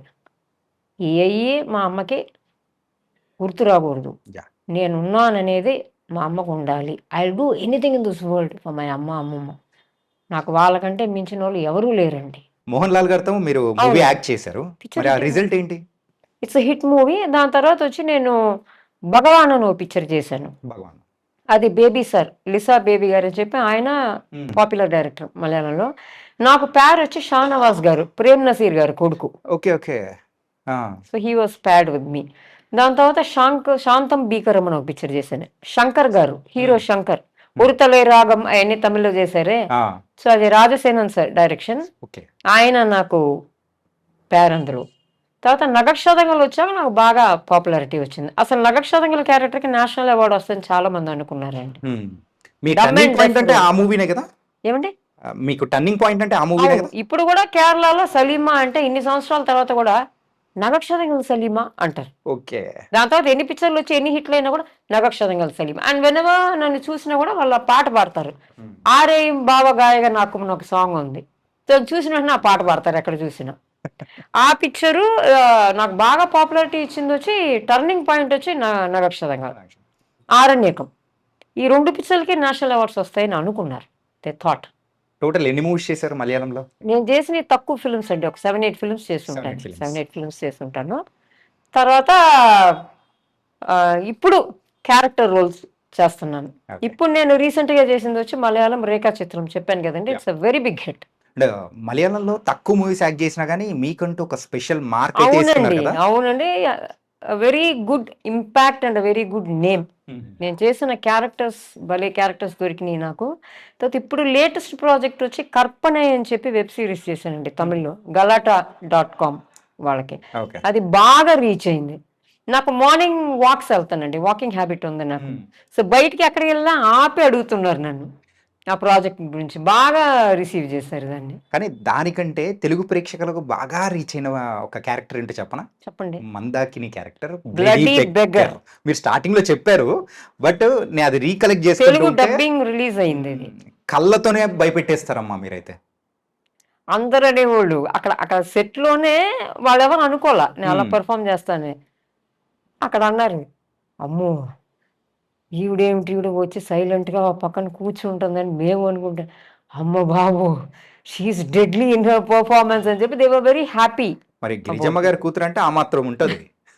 That is the best role I have perform so far. Okay. నాకు అలాంటి మంచి అవకాశాలు తెలుగులో దొరకాలండి. అదే నాకు అర్థం కాదు ఏంటండమ్మా, మీరు తెలుగువారు, అవునండి. మరి గిరిజ తెలుగువారు గారి అయ్యింది, డాటర్‌నండి. గిరిజ గారి డాటర్‌నండి. గిరిజ గారి మన గిరిజ అవునండి. గారి డాటర్ అయ్యిండి అవునండి. ఇక్కడ చెన్నైలో ఉండిపోయారో ఏంటో కానీ మలయాళం ఇండస్ట్రీని అయితే ఒక ఊపు వేశారు, కన్నడ మూవీస్ చేశారు, కానీ తెలుగు మూవీ ఒక్కటి కూడా ఎందుకు చేయలేదు? మీరడిగే క్వెషనే నేను తమిళ్, మలయాళం ప్రాజెక్ట్స్‌కెళ్తుంటే వాళ్ళు అడుగుతున్నారు. వాళ్ళు అడుగుతున్నారా? వాళ్ళని ఎళ్ళిన వెంటనే ఇదే అడుగుతున్నారు ఎక్కడికెళ్ళినా. "தெலுங்கு படம் ஏதாவது பண்றீங்களா? తెలుగు ఏమన్నా చేస్తున్నారా?" ఉమ్, మలయాళం, తమిళ్ చేస్తున్నానండి. మాకంటే నీకు తెలుగు వాళ్ళేగా అమ్మ సపోర్ట్ చేయాలి. నువ్వు గిరిజ గారి డాటర్‌వి. అసలు నువ్వు ఇక్కడ ఉంటావేంటి? నువ్వు హైదరాబాద్‌లో ఉండాలి. మలయాళం, తమిళ్ చేస్తున్నావు మాకు తెలుసు. తెలుగు చెయ్యాలి నువ్వు. తెలుగు అవకాశాలు రావాలి. నువ్వేంటి ఎక్కడ ఉంటున్నావు అని చెప్పి నన్ను వాళ్ళే అడుగుతున్నారు నన్ను. ఉమ్, సో, ఐయామ్ లుకింగ్ ఫార్వర్డ్ అండి. నాకు మన తెలుగు ఫిల్మ్ ఇండస్ట్రీ తప్పకుండా నాకు సపోర్ట్ చేయమని రిక్వెస్ట్ చేస్తున్నాను. మంచి అవకాశాలు రావాలి. నేను హైదరాబాద్‌కి షిఫ్ట్ అవ్వాలి. అది మీ అందరి సపోర్ట్ నాకు కావాలి. అప్పుడే నేను రాగలను అక్కడికి. ఓకే. అది మీరు హైదరాబాద్ ప్రీవియస్గా ఎప్పుడైనా వచ్చారా? నా చిన్నప్పుడు వచ్చానండి. బాగా చిన్నప్పుడు. అంటే ఆ తర్వాత అస్సలు హుస్సేన్ సాగర్ చూశాను. ఉమ్, ఇంకా స్టూడియోస్‌కెళ్ళా మమ్మీతో. అంతేగాని నాకు ఊరు కరెక్ట్‌గా తెలీదు. అప్పటి నుంచి ఇప్పటి వరకు రాదు. అయితే మీరు మొత్తం ఇంక ఇక్కడ చెన్నైలో సెట్ అయిపోయారు కాబట్టి కాస్త అవును. హైదరాబాద్కి కూడా రండి. ఒక 2, 3 సార్లు వచ్చారంటే మా నాకు వాళ్ళు కూడా కొంచెం చూస్తారు. అక్కడ మంచి అవకాశాలు దొరికేటట్టు చూడండి. Okay. I will come frequently and I will settle down. అంటే మీ మొత్తం ఫిల్మోగ్రఫీ ఒకసారి అబ్జర్వ్ చేసుకుంటుంటే మలయాళం మూవీస్ ఇవన్నీ చేస్తూ ఉన్న అవును. టైంలో కూడా దెన్ లేటర్ ఒక బిగ్ గ్యాప్ అనేది కూడా తీసుకొని అవునండి. ఎందుకు చాలా తీసుకున్నారు? పెద్ద బ్రేక్. యాక్చువల్లీ అండి ఐ వాస్ రియల్ ఎస్టేట్ కొంచెం చేశానండి నేను ఆ టైంలో. Real estate. చాలా రియల్ ఎస్టేట్ అంటే బయింగ్, సెల్లింగ్ ఉంటది గదండీ! ఆ. అది చాలా సంవత్సరాలు నేను I was doing with some friends of mine. So, చాలా అందులో కాన్సంట్రేట్ చేసి అయి చేయాల్సొచ్చింది. కానీ టోటల్‌గా ఇది కట్ అయింది నాకు. వీళ్ళందరికీ కోపం. ఇదేంటి అత్తాపత్తా లేదు. ఎక్కడుందో తెలీదు. నంబర్ మారిపోయింది. ఎక్కడికెళ్ళి ఎతకో ఏమి తెలీదు. హౌస్ వేరే మారిపోయాను నేను. తెలుగు మళ్ళీ రీ ఎంట్రీకి వచ్చేటప్పుడు ఫస్టు నేను పాపులర్ కేరళనే గదండీ! నేను పాపులర్ కేరళ. నేను ట్రై చేసింది మలయాళం పిక్చర్‌లు. కానీ నాకు ఫస్టు కమ్‌బ్యాక్ మంచి అవకాశం వచ్చింది తమిళ్‌లో. 'పీజీ ముత్తయ్య' గారి పిక్చర్ 'లిసా'. లిసా. చూసారా పిక్చరు? అది తెలుగులో కూడా వచ్చిందమ్మా, డబ్ చేశారు. అంజలి గారు హీరోయిన్ అందులో. ఎస్. నేనొచ్చి మక్రన్ దేశపాండే గారికి పేరుగా వస్తాను. దట్స్ ఎ బ్యూటిఫుల్ రోల్ అండి. ఓకే. ఆ క్యారెక్టర్ కూడా బాగా స్కోర్ అయింది. దాని తర్వాత 'డీమన్' అని చెప్పి ఒక పిక్చర్ చేశాను. మన వసంత బాలన్ గారు డైరెక్టర్ ఉన్నారు కదా! ఆయనతో వర్క్ చేశారు ఈయన రమేష్ పళనివేలు గారు. ఆయన డెబ్యూ డైరెక్షన్. మంచి డైరెక్టర్ ఆయన. ఓకే. సో, 'డీమన్' అనేదొచ్చి అదొక ట్రూ లైఫ్ స్టోరీ అండి. ఢిల్లీలో జరిగింది. అది పేపర్‌లో అంతా వచ్చిందంట. ఆహా. ఏదో ఒక జైన్ ఫ్యామిలీ స్టోరీ లాగా. నేనొచ్చి ఒక జైన్ లేడీ. ఆ గెటప్ అంతా అలా ఉంటది. That's a very beautiful character. 'ఆహాలో' ఉందండి అది. ఓటీటీ 'ఆహాలో' 'డీమన్' చూడొచ్చు. ఓకే. అంటే ఈ రియల్ ఎస్టేట్ వైపు వెళ్ళాలనే ఆలోచన ఎందుకు వచ్చింది అసలు? అంటే కొంతమంది ఫ్రెండ్స్ వల్ల వచ్చింది నాకు. అంటే డబ్బులు బాగా వస్తుందని చెప్పేసి అలానా, నాకేదో లేకపోతే ఎట్లా? ఇంట్రెస్ట్. నాకు రియల్ ఎస్టేట్ ఇంట్రెస్ట్. నాకు అదేంటో ఇంట్రెస్ట్ నాకు. అంటే ఒక్కొక్కళ్ళకి నాకు యాక్టింగ్ అంటే ప్రాణం. బట్ నాకు రియల్ ఎస్టేట్ అంటే చాలా ఇంట్రెస్ట్ అండి నాకు. I don't know I have an interest in that line. So, టోటల్‌గా అవే అయిపోయా. మళ్ళీ దెన్ నన్నెవరు చెప్పల. మళ్ళీ నాకే అనిపించింది. No I want to act అని. అప్పుడు ఆళ్ళు చెప్పారు రియల్ ఎస్టేట్ లైన్. బుద్ధి చూపించావు చూసావా? అదేంటండి లేదు. నువ్వు సినిమా లైన్‌లో ఉన్న మనిషివి. మీ అమ్మ ఆర్టిస్ట్, మీ అమ్మమ్మ ఆర్టిస్ట్, నువ్వు ఆర్టిస్ట్. నిన్ను ఎక్కడ తీసుకెళ్ళి పెట్టి, నిన్ను ఎంత బాగా చూసి, నీకు ఎంత సక్సెస్ ఆ ఫీల్డ్‌లో దొరికినా, you will be the happiest when you get good opportunities in cinema. Okay. ఎటు తిరిగినా గానీ మనం సినిమా గూటికే వాళ్ళు రావాల్సిందే. చెప్పారు నువ్వు బాగా సక్సెస్‌ఫుల్‌గా ఉండు. రియల్ ఎస్టేటే కాదు ఇంక వేరే ఏదైనా బిజినెస్ చెయ్యి. అందులో కూడా నువ్వు సూపర్ సక్సెస్‌ఫుల్‌గా కూడా రాని. మాండంగా నువ్వు పైకి రాని. Your passion, your love is acting. So that you can't hide. వాళ్ళు చెప్తున్నారు నిజాలంట కప్పి పెట్టలేమంట. It will float on the surface. It's a matter of time. నిన్ను ఎంత బాగా చూసుకున్నా, నీకు ఎంత మంచి గెయిన్ ఎందులోైనా వచ్చినా, సక్సెస్ఫుల్‌గా ఉన్నా, నీకెవరినో ఒక మంచి క్యారెక్టర్ అని ఇంకా నిన్ను పట్టగలమా? నీ సంతోషాన్ని పట్టగలమా? అని చెప్తున్నారు. That gives you the ultimate happiness. Why? Because that is your true love. Okay. You love that profession so much. When we see your face, when they're telling, those people are telling me, when you talk about cinema, when you talk about acting, you must see your expression, your eyes. I'm watching everything. ఏంటంటే ఆ cinema గురించి చెప్పేటప్పుడు అంటున్నాను, ఆ ఆటోమేటిక్గా face face వెలిగిపోతుంది. ఎక్కడికో మొహమే మారిపోతుంది అసలు. సినిమా గురించి మాట్లాడుతున్నా, యాక్టింగ్ గురించి ఆ టాపిక్ వస్తేనే your face is changing. ఈ రియల్ ఎస్టేట్ వైపు సినిమా వల్ల ఎవ్వరొచ్చినా కానీ శోభన్ బాబు గారిని గుర్తు తెచ్చుకుంటారు. సో అలాగే మీరేమన్నా ఈ స్టార్ట్ చేసేటప్పుడు గానీ, ఇలా వైపు వెళ్ళేటప్పుడు గానీ, శోభన్ బాబు గారితో మాట్లాడడం గానీ, సలహాలు తీసుకోవడం గానీ ఏమైనా లేదండి, జరిగిందా? అలాగేమి అలా లేదండి. ఏం లేదు. ఓకే. నాకు మీకు శోభన్ బాబు గారు అంటే చాలా అభిమానం అండి. హ్మ్. ఆ తర్వాత ఎవరినన్నా మీట్ అయ్యారమ్మా? అంటే అమ్మగారు కాలం చేసిన నేను తర్వాతైనా కానీ? ఎవరిని కలవాల, ఓకే. నాతోని ఎవరు మాట్లాడలా. సో నా లైఫ్ ఏదో నేను లీడ్ చేసుకుని, నేను చెప్పాను కదా, ఇద్దరే నన్ను పలకరించారు, హ్మ్. రామలింగయ్య గారు, శోభన్ బాబు గారు. నన్ను ఎవరు పలకరించలా. సరే ఓకే అని చెప్పి నా లైఫ్ ఏదో నేను లీడ్ చేసుకున్నాను. సావిత్రమ్మ గారు ఎప్పుడు ఒక ఇంట్లో మనిషిలాగా వస్తూ, పోతూ ఇట్లా ఉండేవాళ్ళు కదా! మరి అమ్మగారి ఆఖరి రోజుల్లో గానీ, మీట్ లేదు, అవ్వడం కానీ ఆంటీతో కూడా లాస్ట్ డేస్లో కొంచెం డ్రిఫ్ట్ అయిపోయింది అమ్మ. దూరంగా ఉండిపోయారు. ఆంటీ వచ్చి, అంటే దూరంగా ఉండాలని లేదు, ఆ! నాకు అది కరెక్ట్గా ఏంటో నాకు గుర్తులో లేదండి. హ్మ్. తర్వాత ఆంటీ వచ్చి మా ఇంటికి ఎక్కువ రాలా ఆవిడ లాస్ట్ డేస్లో. ఓకే. అమ్మ వెళ్ళి చూసేదేమో నాకు తెలియలే. మా ఇంటికి వచ్చేది, నాతో ఆడుకునేది, బాగుండేది. ఇప్పుడు ఆంటీ బాగుంది, అమ్మ బాగుంది, అవన్నీ నాకు గుర్తున్నాయి. హ్మ్. దాని తర్వాత కొన్ని రోజుల తర్వాత జమున ఆంటీ వచ్చేవారు. హుహు. జమున ఆంటీ ఎప్పుడైనా వచ్చేవారు. సావిత్రి ఆంటీ అంత ఫ్రీక్వెంట్‌గా రారు. ఎప్పుడన్నా ఒకసారి వచ్చి చూసేవారు, వెళ్ళేవారు. ఆంటీ వీళ్ళిద్దరే ఇంటికి రావటం అనేది. తర్వాత నాకు ఏమైందని తెలియలేదు. సావిత్రి ఆంటీ కూడా రాలా. తర్వాత నాకు ఏమైందని కరెక్ట్‌గా నాకు తెలీదు. ఓకే. తర్వాత ఒక మ్యాటర్ నేను తప్పకుండా చెప్పాలండి. నేను ఒకరికి చాలా థాంక్స్ చెప్పాలి. మలయాళంలో నాకు 'నగక్షతంగల్' పిక్చరు డైరెక్టర్ హరిహరన్ సార్. ఆ పిక్చర్ తర్వాత నాకు బాగా రికగ్నిషన్ వచ్చిందని చెప్పాను గదా! అవును. ఆ వేషం నాకు దొరికిన దానికి నేను థాంక్స్ చెప్పుకోవాల్సింది ఆర్టిస్ట్ కాంచన గారండి. ఓకే. ఎందుకమ్మా? ఐయామ్ రికమెండ్ వెరీ చేసారా? Grateful for her. హరిహరన్ గారు, హ్మ్. ఎంటీ వాసుదేవన్ నాయర్ గారు స్క్రిప్ట్. ఆ! ఆయన చాలా వెల్ నోన్, రెస్పెక్టెడ్ రైటర్ మలయాళంలో. హ్మ్. వాళ్ళు అడిగారంట, ఈ క్యారెక్టర్ చెప్పారంట. కాంచన గారికి చెప్పి, మాకు నోన్ ఫేస్ వద్దు కేరళలో. హ్మ్. ఎస్టాబ్లిష్డ్ ఆర్టిస్ట్ వద్దు. ఎక్కువ తెలియని ఫేస్ కావాలి. But she should be able to do this role. Okay. Oh dumb and deaf character, only ఐస్‌తోనే యాక్ట్ చేయాలి అమ్మాయి. హ్మ్. బాగా యాక్ట్ చేయగలిగే మనిషి కావాలంటే ఆంటీ చెప్పారంట. గిరిజమ్మ గారు తెలుసా అని అడిగారంట. హ్మ్. హరిహరన్ సార్, అమ్మగారు ఆర్టిస్ట్‌గా తెలుసు, పర్సనల్‌గా తెలియదు. తెలీదండి ఏంటని. ఆవిడ డాటర్ అవ్వే, నేను చెప్తాను చూడండి అని చెప్పిందంట.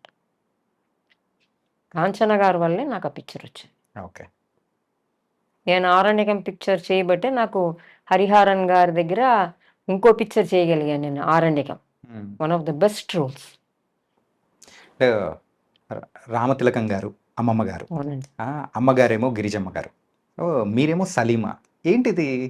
అమ్మగారు వచ్చి ఇస్లాంలో కన్వర్ట్ అయ్యారండి. ఓకే. నా యాక్చువల్ నేమ్, బర్త్ తర్వాత పెట్టిన పేరు వచ్చి కాళేశ్వరి దేవి. కాళేశ్వరి దేవి. మా ఓకే. కులదైవం వచ్చి కాళి. అమ్మ కాళీమాత. హ్మ్. అమ్మగారు వచ్చి కలకత్తా వెళ్ళి హ్మ్. దక్షిణేశ్వర్ కాళీమాత ఉన్నారు కదా! ఆవిడ దగ్గరికెళ్ళి దండం పెట్టుకుందంట. హ్మ్. ఏమని దండం పెట్టుకుంది మా అమ్మ? అమ్మ, నాకు నీలాంటి కూతురే కావాలి. నీలాంటి కూతురే నాకు పుట్టాలి. పుడితే నేను కాళేశ్వరి దేవి అని పేరు పెట్టుకుంటాను అని చెప్పి ప్రే చేసి వచ్చిందంట. ఓకే.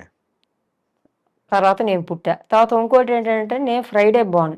హ్మ్. మా అమ్మ ఫ్రైడే బోర్న్. హ్మ్. మా అమ్మమ్మ ఫ్రైడే బోర్న్. ఓకే. మేము ముగ్గురం ఫ్రైడే బోర్న్. సో కాళీమాత వల్ల నాకు ఆ పేరు పెట్టి అమ్మమ్మ అంటుంది, "నువ్వే కదా ఎళ్లి దక్షిణేశ్వరి కాళీ దగ్గర చెప్పావు అమ్మవారి దగ్గర, నాకు నీలాంటి కూతురే కావాలని." అందుకనే ఇది ఇట్ట తయారయ్యింది ఇది. నువ్వే కదా ఆమెని అడిగావు. ఆమెనేమి అడిగావు అదే కదా ఆమె ఇచ్చింది హ్మ్. అని నువ్వు చెప్తే మా అమ్మ ఏం మాట్లాడుతుంది.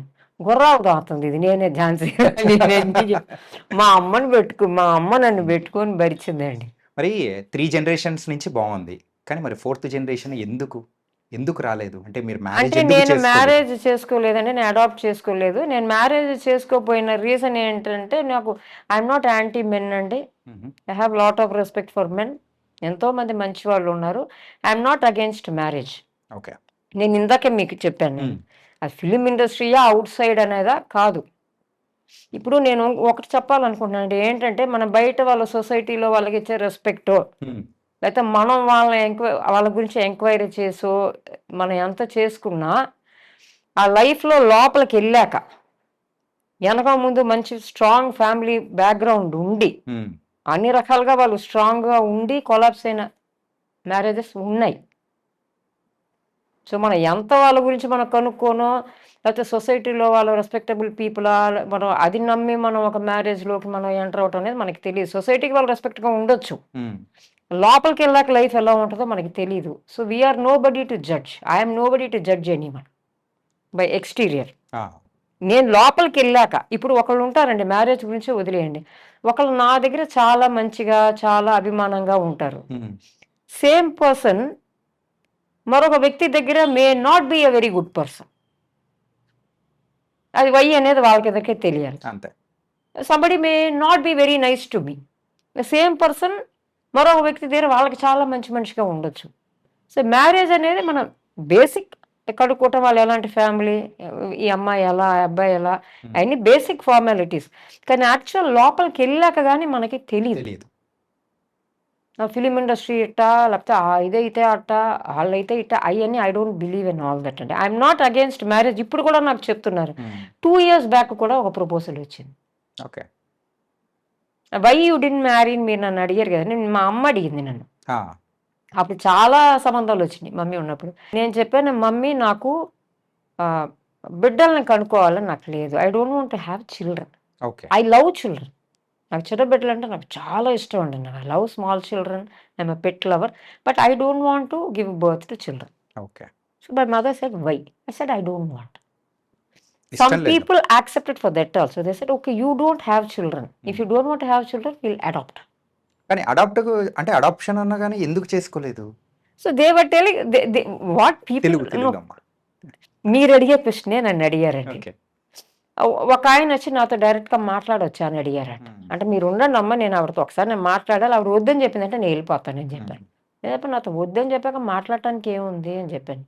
ఒక్కసారి ఒకే నిమిషం నేను మాట్లాడతాను, మీరు ఉండండి అమ్మని చెప్పారు. అమ్మమ్మ ఉండండి, మీరు ఉండండి, ఒకే ఒక మాట నేను మాట్లాడి నేను వెళ్ళిపోతాను. ఆవిడ వద్దంటే వెళ్ళిపోతాను, నేను డిస్టర్బ్ చేయను. వచ్చారు ఆయన. He was some doctor. He was a Telugu person from Chennai. నేను డీటెయిల్స్ అడగలేదు, బికాజ్ ఐఎమ్ నాట్ ఇంట్రెస్టెడ్. నాకు డీటెయిల్స్ ఎందుకండి. సో ఆయన వచ్చారు, అమ్మ నేను మిమ్మల్ని ఒకటి అడుగుతాను, మీరు తప్పుగా అనుకోకూడదు అని కొంచెం చెప్పండి సార్. ఫ్రాంక్గా అడగచ్చా? అడగండి. మీకు చిల్డ్రన్ని కనాలని నాకు ఇష్టం లేదని అమ్మగారితో చెప్పండి. అవును సార్ నేను చెప్పాను. సరే ఓకే, చిల్డ్రన్ని కనొద్దు, అడాప్షన్ చేసుకుంటాం. సరే అడాప్షన్ కూడా వద్దు, హస్బెండ్ అండ్ వైఫ్గా ఉండొచ్చు కదా. నేను చెప్పాను నాకు ఏం వద్దు సార్. మీకు ఏం వద్దు అంటే మీ నాన్నగారు వల్ల మీరు భయపడుతున్నారా, అదొక మెంటల్ బ్లాక్ లాగా అయిపోయారా, లేకపోతే బయట మీ నాన్నగారి వల్ల పెద్ద కేవస్ అయిపోయింది లైఫ్లో, మీ అమ్మగారి జీవితం అంతా మీరు చూశారు, కానీ మీ నాన్నగారు లాగా అందరూ ఉండరనేది మీకు తెలుసు, మీకు అండర్స్టాండింగ్ కెపాసిటీ ఉందని మేము నమ్ముతున్నాం. సీయింగ్ యూ, నాకు తెలుసు మీరు అందరినీ మీరు డౌట్ పడ, కానీ కొన్ని జీవితాలను చూసి మనకెందుకు, మనం ఇలాగే ఉండిపోదామా, ఇలా ఎలా ఉంటారో మనకి తెలియదే అని చెప్పి మీకు అలాంటి ఏదైనా ఒక మెంటల్ బ్లాక్లో ఉన్నారా మీరు, మనకు వద్దు, అవన్నీ మనకు వద్దు.